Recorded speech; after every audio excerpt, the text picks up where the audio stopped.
পরিবেশের তাপমাত্রা এত বেশি, এখন তো আবহাওয়াবিদরা বলতেছে যে এই 1 মাস বা 1.5 মাস যাবত আমাদের এই হিটওয়েভটা চলবে এবং টেম্পারেচার 40 ডিগ্রি সেলসিয়াস বা এর বেশিও হয়ে যেতে পারে। বিশেষ করে এই সকাল 10টা থেকে বিকাল 4টা পর্যন্ত এই সময়টা অনেক বেশি তাপদাহ থাকবে এবং এই তাপদাহের কারণে আমাদের যে রক্ত বা আমাদের তাপমাত্রা নিয়ন্ত্রণের যে পদ্ধতিটা, এই পদ্ধতিটা হ্যাম্পার হয়ে যেতে পারে। সেক্ষেত্রে কিছু কিছু উপসর্গ আমাদের মধ্যে চলে আসতে পারে।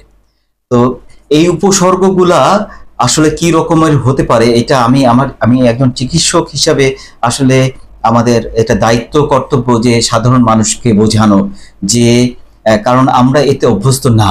জি, আমরা অভ্যস্ত না এবং অন্তত আধা ঘন্টা করে যদি আমরা হাঁটতে পারি, এটা সকালে হতে পারে বা সন্ধ্যায় হতে পারে, আপনি আপনার সময় মতো একটা সময় বের করে আপনাকে হাঁটতে হবে।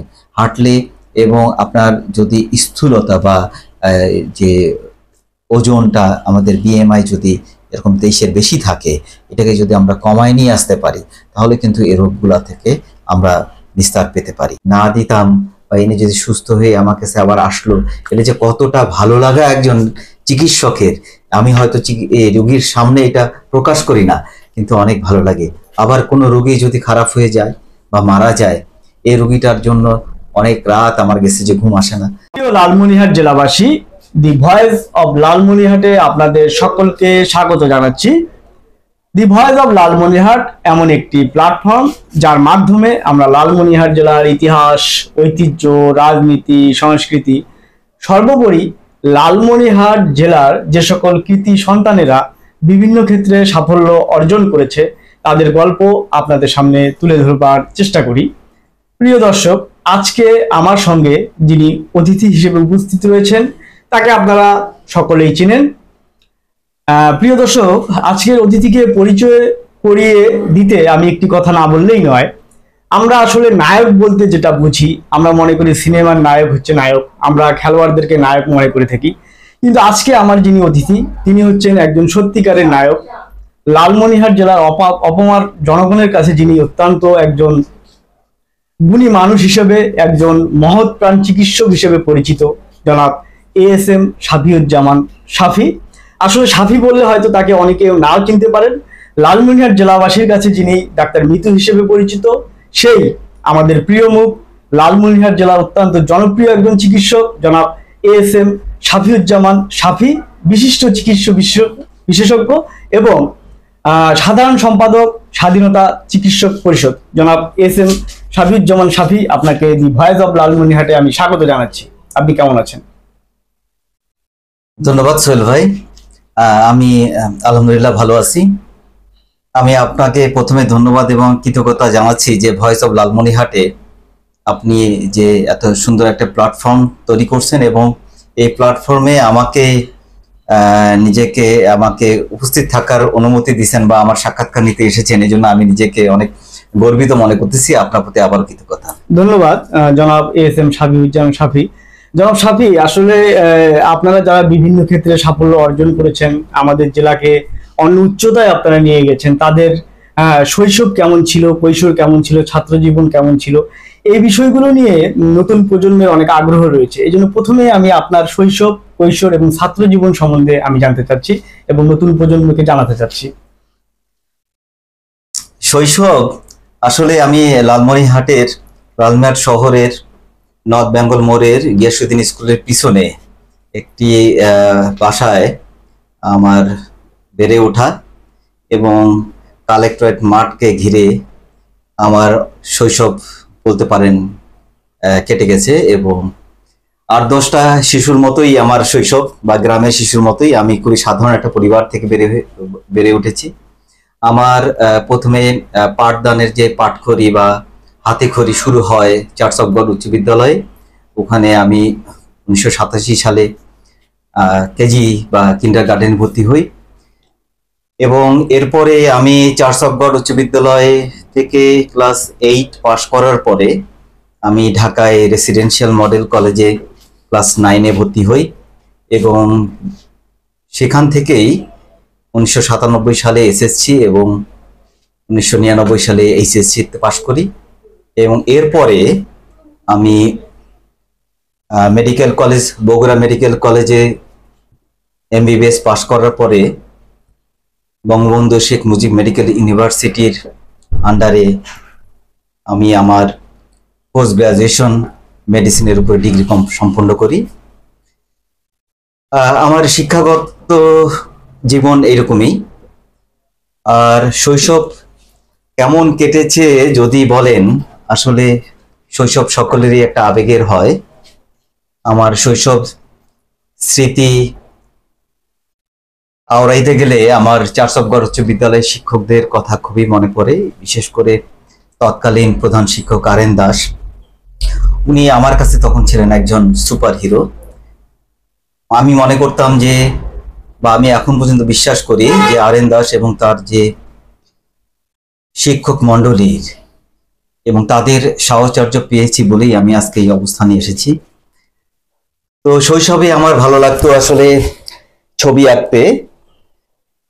তো আমি যদিও প্রাতিষ্ঠানিক কোনো শিক্ষা পাইনি, কিন্তু আমি বিভিন্ন অনুষ্ঠানে ছোটবেলা থেকে যেতাম এবং বেশ কিছু পুরস্কারও পেয়েছিলাম।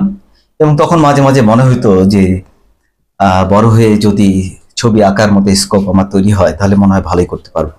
কিন্তু পরবর্তীতে দেখা গেল যে খেলার জগতে যখন গেলাম, তখন আমি খেলোয়াড় হিসেবে মোটামুটি পারদর্শী ছিলাম, ফুটবল, ক্রিকেট।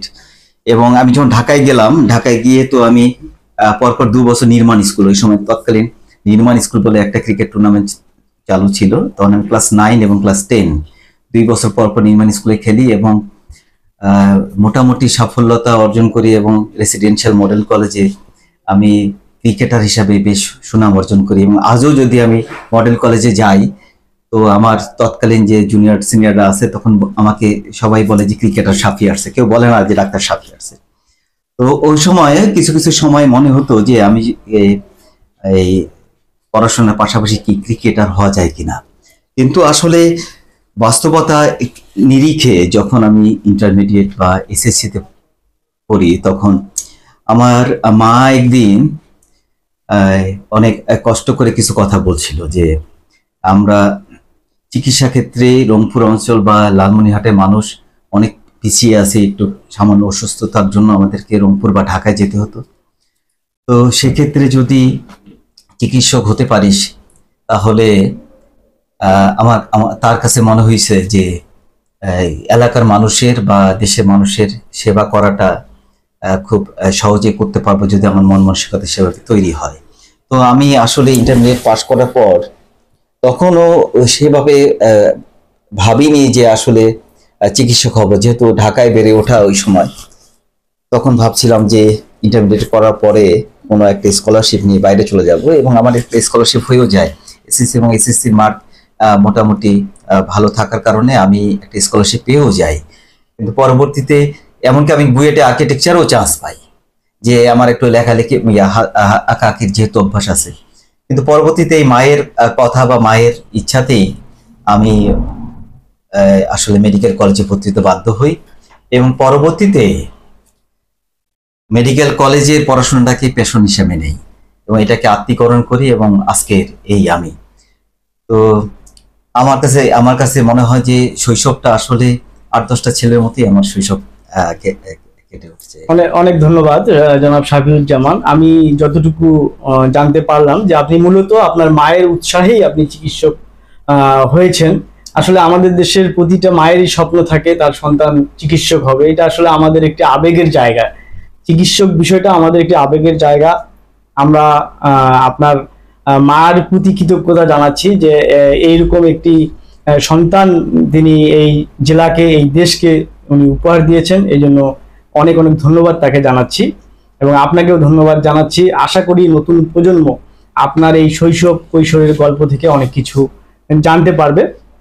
এবারে আমি যেই বিষয়টি জানতে চাচ্ছি যে আপনি সফলতার সহিত দীর্ঘদিন ধরে চিকিৎসা শাস্ত্রে চিকিৎসা প্রদান করে আসছেন।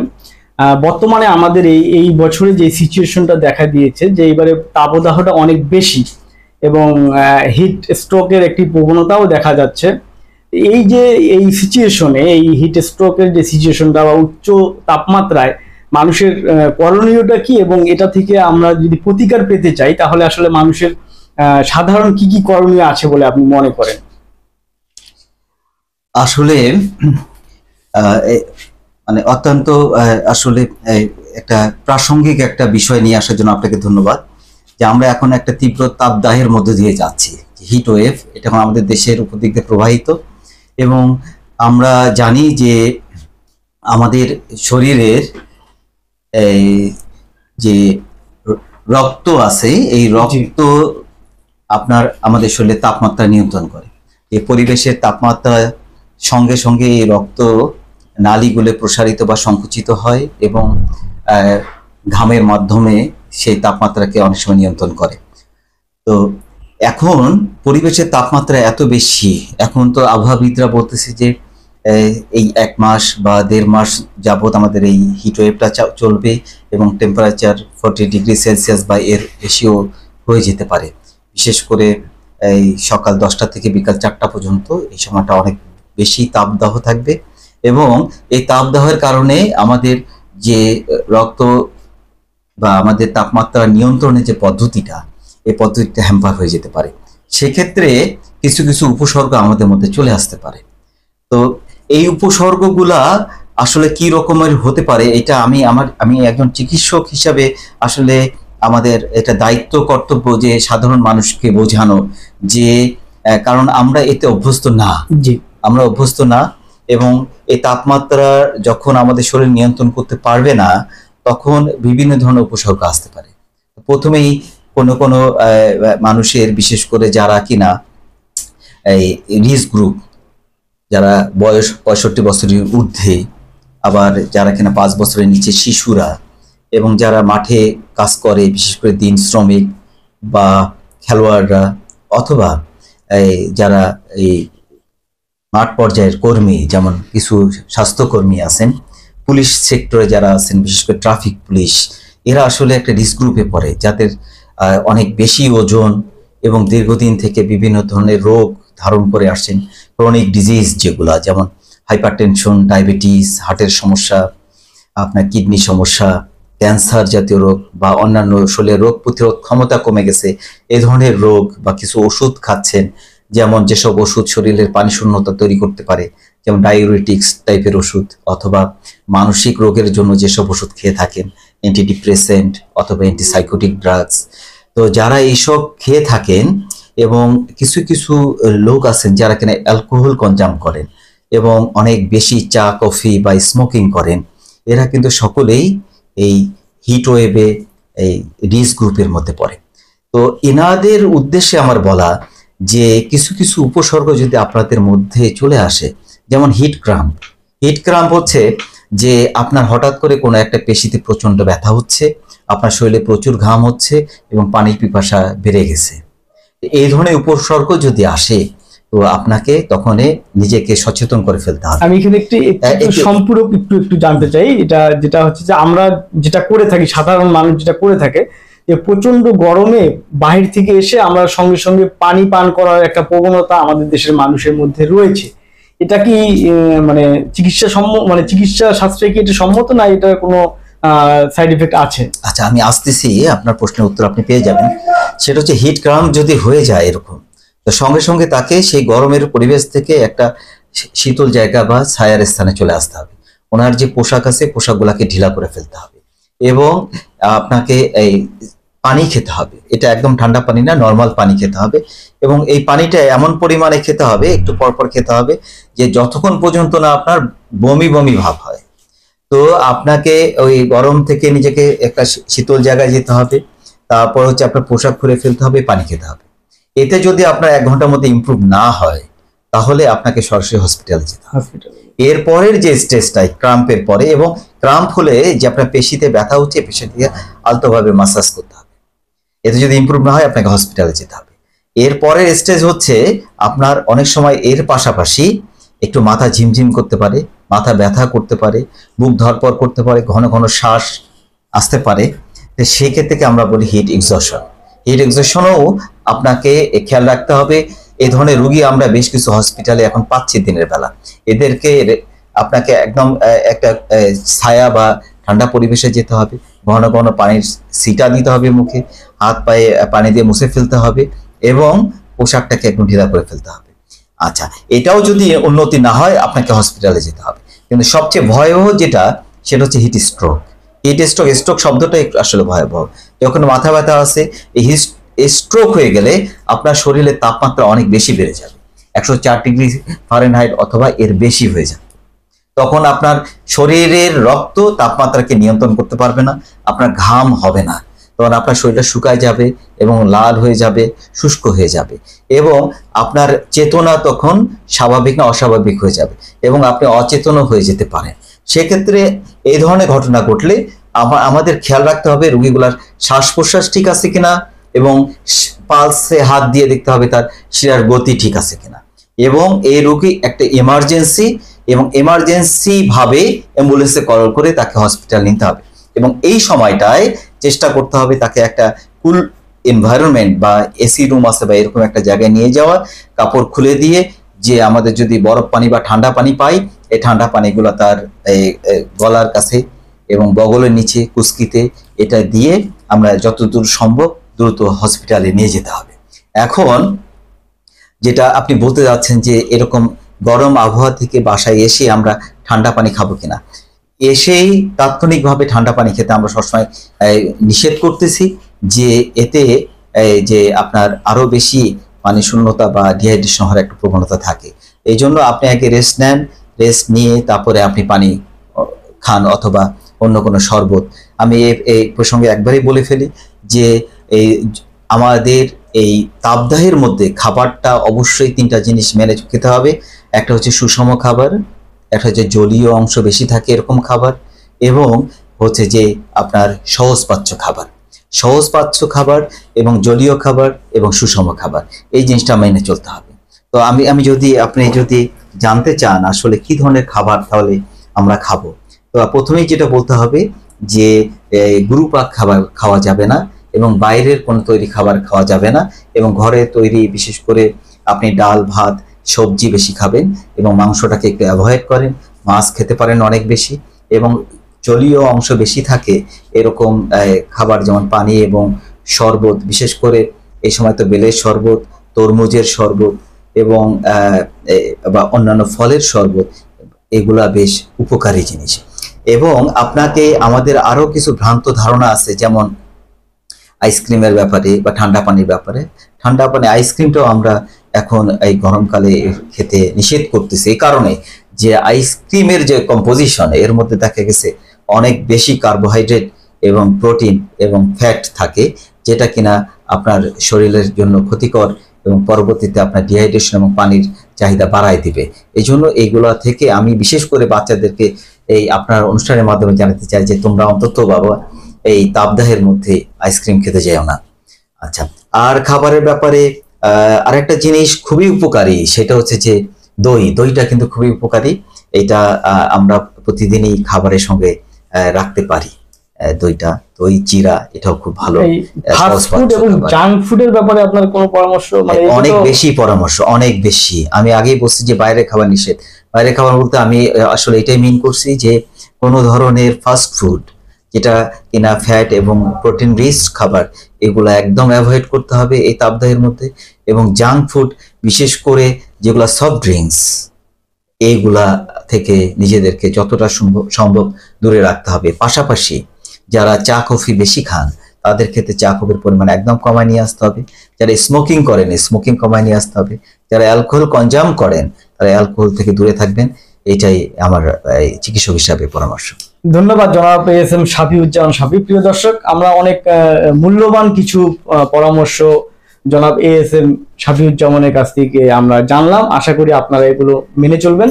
এই পর্যায়ে আমি জনাব এএসএম শাফিউজ্জামানের কাছে জানতে চাচ্ছি যে আমাদের দেশে এখন কিছু কিছু অসুখ, যেমন ডায়াবেটিক্স, থাইরয়েড, উচ্চ রক্তচাপ, নিম্ন রক্তচাপ, এগুলো অনেকটাই মহামারী আকার ধারণ করেছে। মানে আজ থেকে 20 বছর বা 30 বছর আগের যদি আমরা সিনারিও দেখি বা পরিসংখ্যান দেখি, সেই তুলনায় এখন অনেকটাই বেড়ে গিয়েছে। এই অসুখগুলো অনেক বেড়ে যাওয়ার কারণ কি, এবং এর থেকে প্রতিকার পেতে গেলে আসলে মানুষের কি ধরনের প্রতিরোধমূলক ব্যবস্থা নেওয়া উচিত বলে আপনি মনে করেন? আসলে অনেক ধন্যবাদ সোহেল ভাই। আসলে শুধু বাংলাদেশ না, সারা বিশ্ব এখন কিন্তু নন কমিউনিকেবল ডিজিজ বা অসংক্রামিত রোগগুলোর উপরে সবাই খুবই কনসার্ন। বা আপনি যেমনটি বলতেছিলেন যে হাইপারটেনশন, ডায়াবেটিস মেলাইটাস, হার্টের সমস্যা, কিডনির সমস্যা, ক্যান্সার, অ্যাজমা, হ্যাঁ, বা অ্যাজমা জাতীয় রোগ, এই রোগগুলা এখন বেশ ভয়াবহ আকার ধারণ করেছে। এবং দেখা গেছে যে আমরা অনেকটা নেগলেক্টেড হিসেবে রেখেছিলাম যে সংক্রমিত রোগগুলোর উপরে বেশি মানে আমরা নজর দিতে গিয়ে অসংক্রমিত রোগগুলা আসলে পিছনে চলে আসছিল। এই জন্য এখন WHO বা ওয়ার্ল্ড হেলথ অর্গানাইজেশন সহ ইউনেস্কো বলেন বা বিভিন্ন স্বাস্থ্য সংস্থাগুলা এবং আমাদের দেশও এখন নন কমিউনিকেবল ডিজিজগুলোর উপরে খুবই কনসার্ন, এবং আমরাও খুবই কনসার্ন।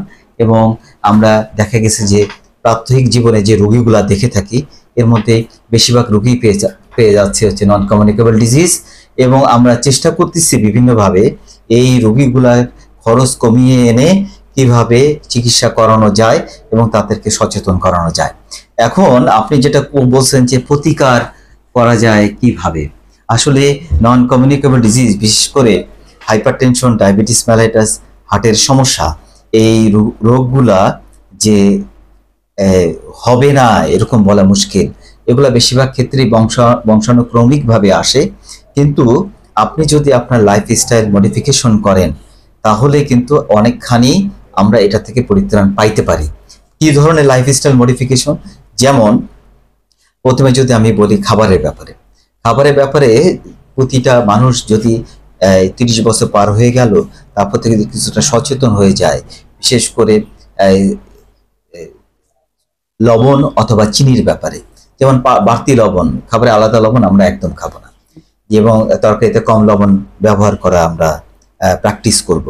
আমরা সুগার, যেটা আলাদা সরাসরি যেটা সিম্পল সুগার বা চিনি হিসাবে, এটাকে অ্যাভয়েড করার চেষ্টা করব। এটার জন্য আগে থেকে অসুখ হইতে হবে তা কিন্তু না।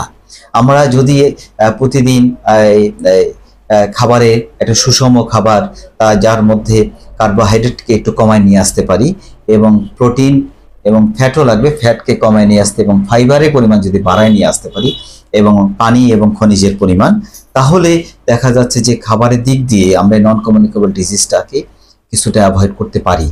পাশাপাশি যদি বলেন যে ডিসিপ্লিন লাইফ, যেমন আপনাকে প্রতিদিন অন্তত আধা ঘন্টা করে যদি আমরা হাঁটতে পারি, এটা সকালে হতে পারে বা সন্ধ্যায় হতে পারে, আপনি আপনার সময় মতো একটা সময় বের করে আপনাকে হাঁটতে হবে। হাঁটলে এবং আপনার যদি স্থূলতা বা যে ওজনটা, আমাদের BMI যদি এরকম 23-এর বেশি থাকে, এটাকে যদি আমরা কমায় নিয়ে আসতে পারি তাহলে কিন্তু এই রোগগুলা থেকে আমরা নিস্তার পেতে পারি। পাশাপাশি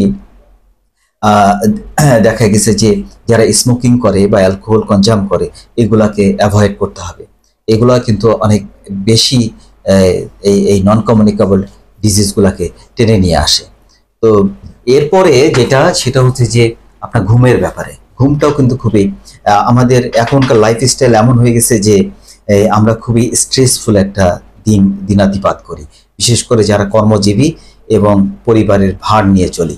তো এই স্ট্রেসের কারণে দেখা যাচ্ছে যে অনেক সময় ঘুমের সময় কম দেয়া হয় বা ঘুম আসে না, এরকম অবস্থা। তো আমরা যদি লাইফস্টাইলের মধ্যে ঘুমটাকে দৈনিক যদি 6 থেকে 8 ঘন্টা ঘুমাইতে পারি, তাহলেই আমার এই নন কমিউনিকেবল ডিজিজগুলো কিন্তু অনেকখানি কমে আসবে। তো আমার যেটা বিশ্বাস যে আমরা এভাবে যদি আমরা আমাদের লাইফস্টাইলটাকে চেঞ্জ করতে পারি, তাহলে এই নন কমিউনিকেবল ডিজিজ থেকে আমরা কিছুটা হলে পরিত্রাণ পাবো। ধন্যবাদ জনাব শাফিউজ্জামান, আমরা অনেক গুরুত্বপূর্ণ বিষয় জানলাম। এবারে আমি একটি কমন বিষয়, যেটি আসলে আমাদের দেশে সচরাচর দেখা যায়, যে আমাদের দেশের মানুষের জ্বর, সর্দি, কাশি এগুলো হলে চিকিৎসকের পরামর্শ ছাড়াই, মানে ফার্মেসি থেকে ওষুধ কিনেই মানুষ বেশিরভাগ খেয়ে থাকে। না, আমাদের দেশে এরকম একটা কথা প্রচলিত আছে যে আমাদের দেশে প্রতি ঘরেই ডাক্তার আছে, সবাই মানে চিকিৎসা করতে পারে, এরকম একটা প্রবণতা আছে। এর জন্য এই অসুখগুলোকে সেইভাবে ইম্পর্টেন্সি না দিয়ে ফার্মেসি থেকে ওষুধ কিনে খাওয়া হয়। আসলে এটা চিকিৎসা শাস্ত্রে কতটুকু সম্মত বা এটা কতটুকু যুক্তিযুক্ত বলে আপনি মনে করেন?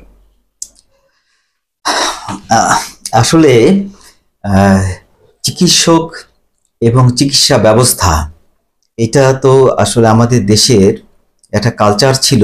যখন কিনা চিকিৎসকের পরিমাণ অনেক কম ছিল, তখন যে প্রান্তিক কোনো একজন অসুস্থ হয়ে যায়, তো তাকে চিকিৎসার ক্ষেত্রে পাশেই কারোকে বিশ্বাস করে তার ওষুধ খেতে হইতো, এবং এটা অনেকদিন ধরে চলে আসতেছে। কিন্তু এখনকার পরিস্থিতি কিন্তু ভিন্ন। এখন চিকিৎসক সংখ্যা কিন্তু অনেক বেশি, এবং চিকিৎসক কেউ যদি চায় চিকিৎসা নিতে তাহলে চিকিৎসককে পাবে। তো এখন আপনি যেটা প্রশ্ন করছেন যে যে কোনো রোগের ক্ষেত্রে চিকিৎসকের পরামর্শ ছাড়া আসলে ওষুধ সেবন করা ঠিক নয়, কারণ এর ভয়াবহতা কিন্তু মারাত্মক। দেখা গেছে আপনি যে উপসর্গগুলা বললেন, যে জ্বর, সর্দি বা সামান্য গায়ে ব্যথা, এই উপসর্গগুলা কিন্তু অনেক সময় বেশিরভাগ ক্ষেত্রে ভাইরাস বা সিজনাল হয়ে যেতে পারে, যেগুলোর ক্ষেত্রে অ্যান্টিবায়োটিক বা এই ধরনের ওষুধ খুব একটা দরকার হয় না। কিন্তু আপনি যখন একটা ফার্মেসি অথবা আপনার পরিচিত কারোর কাছ থেকে এই ধরনের ওষুধ প্রেসক্রিপশন চাবেন, তখন কিন্তু উনি দেখা গেছে যে অ্যান্টিবায়োটিক শুরু করে দেন, এবং অ্যান্টিবায়োটিক দেন, অ্যান্টিবায়োটিকের ডোজ ঠিক থাকে না, ডিউরেশন বা কতদিন খেতে হবে এটা ঠিক থাকে না, অথবা যে রোগ হয়েছে দেখা গেছে হইলো ভাইরাস জনিত রোগ, আপনি ওনাকে অ্যান্টিবায়োটিক দিয়ে দিয়েছেন। এতে হয় কি, এই অ্যান্টিবায়োটিকগুলা পরবর্তী গিয়ে শরীরে কাজ করতে চায় না, এবং এটা যখন কোনো বড় ধরনের ইনফেকশন শরীরে বাসা বাঁধে, তখন আমরা অনেক সময় কালচার সেন্সিটিভিটি করে দেখি যে ওনার শরীরে অ্যান্টিবায়োটিক দেওয়ার স্কোপ অনেকখানি কমে যায়। এই জন্য আমার এই আপনার মাধ্যমে সবার কাছে আসলে অনুরোধ, যে এখন যেহেতু হসপিটাল প্রান্তিক পর্যায়ে কমিউনিটি ক্লিনিক, তারপরে উপজেলা স্বাস্থ্য কমপ্লেক্স, এবং তার বড় সদর হসপিটাল, এরপরে রংপুর মেডিকেল কলেজ হসপিটাল, এই ধরনের বিভিন্ন স্তরের হসপিটাল আছে, এবং প্রতিটা হসপিটালে চিকিৎসক এবং স্বাস্থ্যকর্মীরা আপনাকে সেবা দেওয়ার জন্য সার্বক্ষণিকভাবে আছে। অতএব আপনারা ভুল ভেবে পল্লী চিকিৎসক অথবা ওষুধের দোকান থেকে ওষুধ খাবেন না। আপনাদের যে কোনো সমস্যায় আপনারা পার্শ্ববর্তী হসপিটালে চলে যান এবং চিকিৎসকের পরামর্শ অনুযায়ী ওষুধ খান। এতে আমাদের ভবিষ্যৎ চিকিৎসা শাস্ত্রে এবং পরবর্তীতে চিকিৎসা দিতে আমাদের সুবিধা হবে, এবং আমরা একটা ভালো স্বাস্থ্যবান জাতি পাবো। ধন্যবাদ জনাব এস এম শাবিনুজ্জামান। প্রিয় দর্শক, এখানে একটি খুবই গুরুত্বপূর্ণ বিষয় উঠে এসেছে, যে আমরা সচরাচর যেটা করে থাকি, বিশেষ করে অ্যান্টিবায়োটিক এবং ব্যথার ওষুধ, এটা জনাব শাবিনুজ্জামানের কথা অনুযায়ী যেটা আমরা বুঝলাম, যে এটা আমরা কখনোই অ্যান্টিবায়োটিক এবং ব্যথার ওষুধ আমরা চিকিৎসকের পরামর্শ অনুযায়ী খাবো না যদি আমরা সুস্থ থাকতে চাই। জনাব শাবিনুজ্জামান, আমরা আলোচনার মোটামুটি শেষ পর্যায়ে চলে এসেছি। আমি আপনার কাছ থেকে, আপনি যেহেতু একজন সফল চিকিৎসক, দীর্ঘদিন ধরে আপনি চিকিৎসা সেবা দিয়ে আসছেন, আমাদের দেশের হাজার হাজার ছাত্রছাত্রীদের স্বপ্ন রয়েছে, তারা চিকিৎসক হবে, দেশের সেবা করবে। এই যে আগামী যে ছাত্রছাত্রীরা বা আগামী প্রজন্মে যারা চিকিৎসক হতে চায়, তাদের উদ্দেশ্যে আপনার শেষ বক্তব্য আমরা শুনবো। তার আগে আমি দর্শকদের কাছ থেকে বিদায় নিয়ে নিচ্ছি। প্রিয় দর্শক, এতক্ষণ আমার সঙ্গে অতিথি হিসেবে উপস্থিত ছিলেন লালমনিরহাট জেলার একজন প্রখ্যাত চিকিৎসক জনাব এস এম শাবিনুজ্জামান। আপনারা যারা এতক্ষণ আমার সঙ্গে ছিলেন, আপনাদের সকলকে ধন্যবাদ জানাচ্ছি। আশা করি খুব শীঘ্রই নতুন কোনো অতিথিকে সঙ্গে নিয়ে আপনাদের সঙ্গে আবার দেখা হবে। সে পর্যন্ত ভালো থাকবেন, সুস্থ থাকবেন। ধন্যবাদ সোহেল ভাই। আসলে আমরা এই অনুষ্ঠানের একদম শেষ পর্যায়ে, এবং যে প্রশ্নটা আপনি করছেন যে যারা ভবিষ্যতে চিকিৎসক হতে চায়, তো আমি শুধু এতটুকুই বলবো যে আমার মতে অন্যান্য পেশার চেয়ে চিকিৎসা পেশাটা একটু ভিন্ন। তো আমাদের এক টিচার বলতেন যে যারা গাছ নিয়ে কাজ করে, দেখা গেছে যে 100টা গাছের মধ্যে যদি তুমি 20টা গাছ মরেও যায়, তাও কোনো কিন্তু খবর নাই, সমস্যা না। কিন্তু আমরা যে প্রফেশনে আছি, এই প্রফেশনে আমার যদি একটু মিস্টেকে যদি একটা রোগীর জীবন চলে যায়, এটা কিন্তু জীবনটা 100% চলে গেল, এবং ওই পরিবার এবং ওই সমাজ কিন্তু বঞ্চিত হলো। এই জন্য যারা চিকিৎসক হতে চায়, আমি শুধু তাদের জন্যই বলবো যে চিকিৎসা পেশাটা আসলে অনেক বেশি আপডেটেড পেশা। এখানে নিজেকে খুবই আপডেটেড রাখতে হয়, এবং সার্বক্ষণিক পড়াশোনার মধ্যে এবং নতুন কি আসছে এবং কি ঘটতে যাচ্ছে এ বিষয়ে সম্যক জ্ঞান সবসময় রাখতে হয়। মানে যাদের ধৈর্য অনেক বেশি তারাই, এবং যারা মন থেকে ধারণ করে চিকিৎসা পেশাটাকে, তাদের কি বলবো যে তোমরা সাদরে আমন্ত্রিত চিকিৎসক হিসাবে। কারণ আমরা কোয়ান্টিটি চাই না, আমরা চাই কোয়ালিটি পর্যন্ত মানে সম্পূর্ণ চিকিৎসক তৈরি হোক, না হলে আমরা তো যখন অসুস্থ হয়ে যাব তখন এই জুনিয়র চিকিৎসকদের কাছেই যাব। এই চিকিৎসকরা যদি কোয়ালিটি সম্পন্ন না হয় তাহলে আমরা পরবর্তীতে একটা সুস্থ সবল স্বাস্থ্য ক্ষেত্রে একটা স্মার্ট বাংলাদেশ আসলে দেখতে পাবো না। এবং এখনই আমাদের নামে যত কালিমা লেপন করা হচ্ছে, তো আমরা চাই না এটার কন্টিনিউশন থাকুক। তো চিকিৎসা পেশা আমি মনে করি, আমি ধারণ করি যে এটা অনেক একটা মহৎ পেশা এবং মানুষকে সেবা করা যায় এটা দিয়ে 100%, এবং মানুষের মন জয় করা যায়। এবং আমি নিজে ব্যক্তিগতভাবে মাঝে মাঝে রাতে গিয়ে ফিল করি যে এই রুগীটাকে যদি আমি এই ধরনের চিকিৎসা না দিতাম বা ইনি যদি সুস্থ হয়ে আমার কাছে আবার আসলো, এটা যে কতটা ভালো লাগা একজন চিকিৎসকের। আমি হয়তো রোগীর সামনে এটা প্রকাশ করি না, কিন্তু অনেক ভালো লাগে। আবার কোনো রোগী যদি খারাপ হয়ে যায় বা মারা যায়, এই রোগীটার জন্য অনেক রাত আমার গেছে যে ঘুম আসে না, মাঝে মাঝে চিন্তায় পড়ে যাই, একটু বই টই ঘাটি যে আসলে আমি কি ভুল সেবা দিয়ে দিলাম কিনা, ভুল চিকিৎসা দিলাম কিনা। এই যে ফিলিংসটা, এইটা কিন্তু চিকিৎসকদের প্রত্যেকটা চিকিৎসকেরই চলে আসে। তো আমি আবার নবাগত যারা ছাত্রছাত্রী আছে, যারা ভবিষ্যতে চিকিৎসক হতে চাও, তোমরা কোয়ালিটি সম্পন্ন চিকিৎসক হবা এবং এটা মনে ধারণ করবা, সার্বক্ষণিক পড়াশোনা এবং নিজেকে আপডেটেড রাখবা, এই প্রত্যাশাই করছি। এবং পরিশেষে সোহেল ভাই সহ লালমনিরহাট বাসী আপনারা সবাই সুস্থ থাকুন এবং আপনাদের সুস্বাস্থ্য কামনা করছি। এবং আমি যদি আপনাদের কোনো সেবায় আসতে পারি বা আমার মাধ্যমে যদি কোনো কিছু আপনাদের স্বাস্থ্যক্ষেত্রে উপকার করানো যায়, আমি আপনাদের সবাইকে স্বাগতম জানাচ্ছি।